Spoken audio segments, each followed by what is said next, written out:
Hello and warm welcome to sir foundation. So guys, अगर तुमको topper बनना है तो यार तुमको मैं 5 पैरामीटर्स बताता हूँ। अगर किसी स्टूडेंट को टॉपर बनना है बोर्ड एग्जाम में तो उसको 5 पैरामीटर्स को जरूर और जरूर समझना चाहिए। तो देखो, पहला पैरामीटर है कि उसको अपनी सेल्फ स्टडी पर मोस्टली फोकस करना है। फिर सेकंड पैरामीटर है कि उसको अपने टाइम को इक्वली डिस्ट्रीब्यूट करना है। थर्ड पैरामीटर है तुम्हारा कि तुमको अपने एग्जाम में स्पीड को मेंटेन करना है। फोर्थ पैरामीटर है तुम्हारा तुमको एक्यूरेसी पर फोकस जरूर और जरूर करना है। एंड लास्ट पैरामीटर है तुम्हारा वो है रिवीजन। तुमको अपने रिवीजन पर तुमको बहुत अच्छे से फोकस करना है। तो देखो, एक टॉपर स्टूडेंट बनने के लिए तुमको इन 5 पैरामीटर पर आंख बंद करके अच्छे से इनको समझना है और इनको फॉलो करना है। तो देखो, मैं तुमको एक चीज़ ये समझाई कि तुमको अगर टॉपर बनना है तो तुमको 5 पैरामीटर तुमको समझने हैं। अब देखो, अगर तुमको इसको डिटेल्ड में समझना है तो यार पूरा वीडियो देखो। अगर तुमको जो डिटेल में नहीं समझना है तो वीडियो छोड़कर तुम क्या जा सकते हो। तो यार अगर तुम डिटेल में समझोगे तो तुमको वो बहुत ज़्यादा हेल्प प्रोवाइड करेगा। तो चलो स्टार्ट करते हैं। तो देखो, सबसे पहले बात आती है टॉपर स्टूडेंट्स पहले क्या उसको समझना है, सेल्फ स्टडी। तो अपने माइंड में ये चीज़ जितना जल्दी हो उतना जल्दी बसा लो, जितना जल्दी उतना जल्दी बसा लो कि जो टॉपर बच्चा बनता है वो उसकी सेल्फ स्टडी की वजह से बनता है। तो 70% मैं क्रेडिट दूंगा सेल्फ स्टडी को एक टॉपर बच्चे की बनने के लिए। देखो, टीचर क्या है, टीचर का सिर्फ रोल ये है कि बच्चे को बताना है कैसे पढ़ना है, क्या पढ़ना है, क्या छोड़ना है। ये सिर्फ टीचर का रोल है।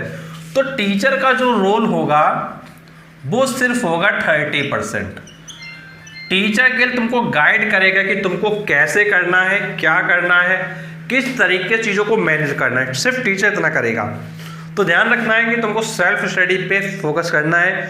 तुम ध्यान रखो कि 70% तुम्हारा सेल्फ स्टडी ही तुमको टॉपर बनाएगा। तो ये पहला पैरामीटर तुम्हारा क्लियर है।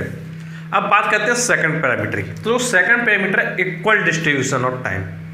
तो देखो, तुमको जो टाइम है वो अपने टाइम को इक्वली डिस्ट्रीब्यूट करना है। तुमको पता है कि तुम आईएसएस से क्लास 10th का स्टूडेंट हो और तुमको अपने टाइम को अगर डिस्ट्रीब्यूट करना है तो एक चीज़ अच्छे से ये समझ लो, तुमको मिनिमम टू मिनिमम 6 आवर का जो टाइम है वो अपना लेके चलना है। तुमको कम से कम जो है 6 आवर का जो टाइम है वो लेके चलना है और इसको 3 पार्ट में डिवाइड कर देना है। इसको 3 पार्ट में डिवाइड कर देना है। तुमको 2 आवर के तुमको क्या 3 सेक्शन कर देने हैं, 2 आवर, 2 आवर और 2 आवर। और इन 2-2 घंटे के बीच में तुमको क्या है, कुछ ना कुछ गैप का टाइम लेना है। हो सकता है गैप का टाइम तुम क्या 15 मिनट ले लो, हो सकता है तुम गैप का टाइम आधा घंटा ले लो। एटलीस्ट तुमको क्या है, जब भी पढ़ने के लिए बैठना है तुमको 2 घंटे के लिए बैठना है। फॉर एग्जाम्पल, तुम मैथ पढ़ने के लिए बैठे तो 2 घंटा तुमको मैथ कर लेना है। तुम साइंस पढ़ने बैठे 2 घंटे के लिए तो तुम फिजिक्स, केमिस्ट्री और बायोलॉजी का कुछ सेक्शन कवर कर लो 2 घंटे के अंदर। जैसे उसके बाद तुम क्या है अपना इंग्लिश पढ़ने के लिए बैठे या एसएसटी पढ़ने के लिए बैठे तो वो तुम 2 घंटे में कर लो। एक चीज़ ये समझ लेना कि पढ़ना है, लिखना नहीं है। पढ़ना है, लिखना नहीं है। काफ़ी बच्चे पढ़ने को क्या समझते हैं, भाई लिखे लिखे लिखे पढ़े रहते हैं। लिखने में नहीं पढ़े रहना है। स्टडी जो कर रहे हो उसको समझना है, उसको याद करना है। देखो, समझने के बाद याद करोगे तो क्या वो जल्दी लर्न रहेगा, प्लस एग्जाम हॉल में जब तुम्हारे सामने आंसर शीट आएगी तो उस समय तुम क्या लिख पाओगे। तो तुमको ध्यान रखना है कि तुमको अपनी सेल्फ स्टडी पर अच्छे से क्या फोकस करना है। फिर थर्ड पैरामीटर तुम्हारा स्पीड। देखो यार, एग्जाम में कई बार क्या होता है कि भाई हमने पढ़ा तो सब कुछ, लेकिन जब पेपर करने के लिए बैठे तो हमारी स्पीड क्या थोड़ा कम हो गई। और अगर स्पीड कम हो गई तो फिर इसका मतलब ये हो गया कि हमारा पेपर छूटने वाला है। तो इसके लिए तुमको क्या करना है, इसके लिए तुमको प्रैक्टिस करना है घर पर। तो स्पीड के लिए तुमको क्या करना है, प्रैक्टिस करना है। अगर तुम स्पीड के लिए प्रैक्टिस करोगे तो स्पीड तुम्हारी ऑटोमेटिक क्या है, बैलेंस हो जाएगी। और अगर प्रैक्टिस नहीं करोगे तो फिर तुम्हारी स्पीड क्या है, बैलेंस नहीं होगी। अब देखो, जब हम अपनी स्पीड में आते हैं, कई बार होता है कि यार हमने स्पीड तो मेंटेन कर ली, हमने अपने कोर्सेज को करना स्टार्ट कर दिया, लेकिन कई बार ऐसा होता है कि यार स्पीड मेंटेन करने के चक्कर में एक्यूरेसी हमारी बिगड़ जाती है। तो ध्यान रखना, अगर तुम्हारे कॉन्सेप्ट्स क्लियर हैं, अगर तुमने चीज़ों को बेसिक से समझा है, तो ये 100% श्योर है तुम्हारी जो एक्यूरेसी है वो अच्छी हो जाएगी। और एक्यूरेसी अच्छी होगी तो स्पीड भी ऑटोमेटिक अच्छी होगी।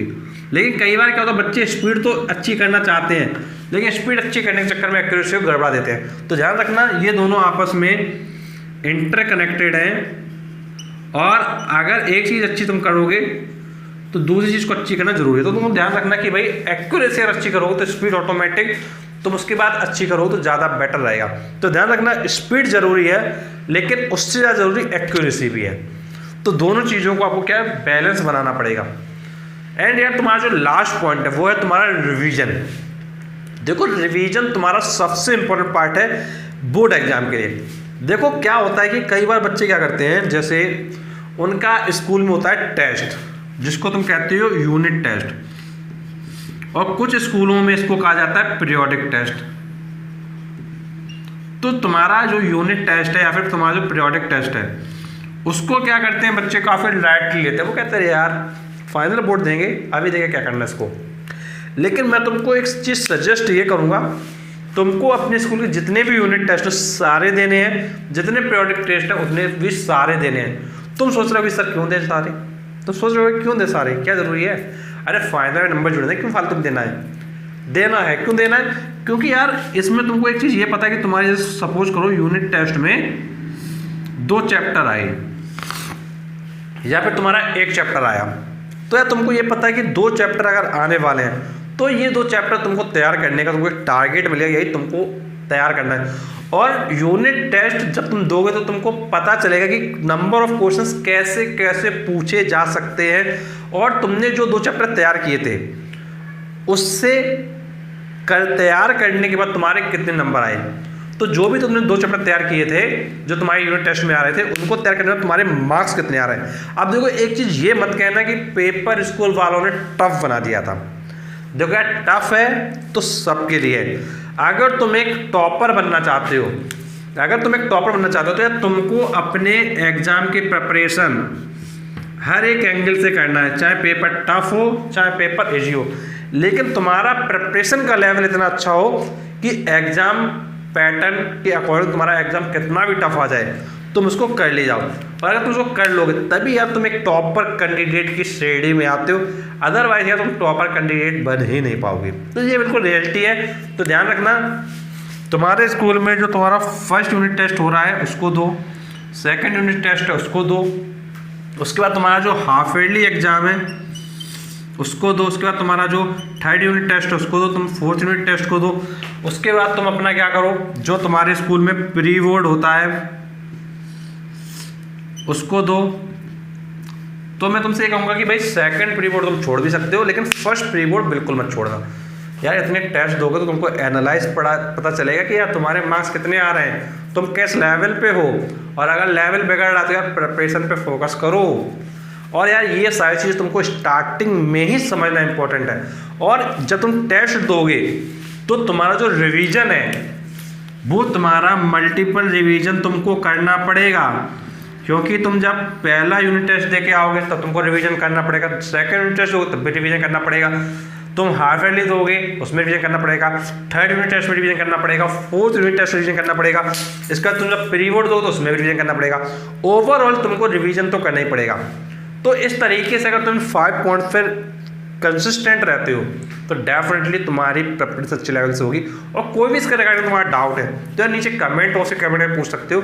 और अगर तुमको हमारे वीडियोस लेक्चर को देखना है तो यार डेफिनेटली तुम चैनल को सब्सक्राइब करो, और तुमको डिस्क्रिप्शन बॉक्स में हमारे ऐप का लिंक मिलेगा, उस पर क्लिक करके तुम ऐप को इंस्टॉल करो। वहाँ पर तुमको काफ़ी इंपॉर्टेंट इन्फॉर्मेशन मिलती है रिगार्डिंग योर एग्जाम, और कोर्सेज का भी इन्फॉर्मेशन तुमको मिलता है। और यार आज की वीडियो हम लोग यहीं एंड करते हैं। Thank you so much for watching this video.